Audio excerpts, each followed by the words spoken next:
Adilabad municipality में गणेश नवरात्रि और शरद नवरात्रि त्योहारों के पेश नज़र जरूरी इंतजामात के लिए हंगामी जनरल बॉडी इजलास तलब किया गया, लेकिन बीजेपी के काउंसलरों समेत 4 आज़ाद अरकान इजलास से गैर हाजिर रहे।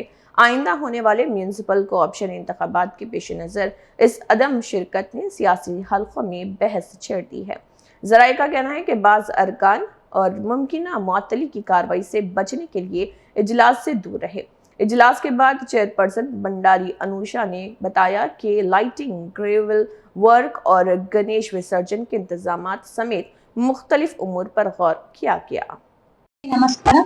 ఈరోజు ఏర్పరచుకున్న సర్వసభ్య సమావేశంలో మేము ఈరోజు అత్యవసర ఎజెండా వచ్చేసి ఏదైతే మనకు గణపతి మరియు అమ్మవారి నవరాత్రుల ఉత్సవాల్లో భాగంగా ముందస్తుగా మనం ఎజెండా పెట్టుకొని ఇక్కడెక్కడైతే మెయిన్ చౌరస్తాలు ఉంటాయో అక్కడ లైట్స్ కోసం కావచ్చు, అలాగే గ్రావెల్ కోసం, అంటే మొత్తం 49 వార్డులలో గ్రావెల్ అండ్ వెడ్ మిక్స్ అలాగే డస్ట్ కోసం అని చెప్పేసి 49 వార్డులలో 34,50,000 రూపాయలు పెట్టడం జరిగింది. అంటే ఎలాంటి సమస్య రాకుండా ముందస్తుగా చర్యలు తీసుకోవాలని లైటింగ్స్ కావచ్చు, ఇంకా మిగతా ఏదైతే మెయిన్ చౌరస్తాలలో, ఎందుకంటే అప్పుడు జనాల తాకిడి ఎక్కువ ఉంటుంది, ఆ చీకటి మయంలో ఏమైనా ప్రమాదాలు జరిగే అవకాశం ఉంటుందని ముందస్తు మేము ఈ ఎజెండా పెట్టుకోవడం జరిగింది.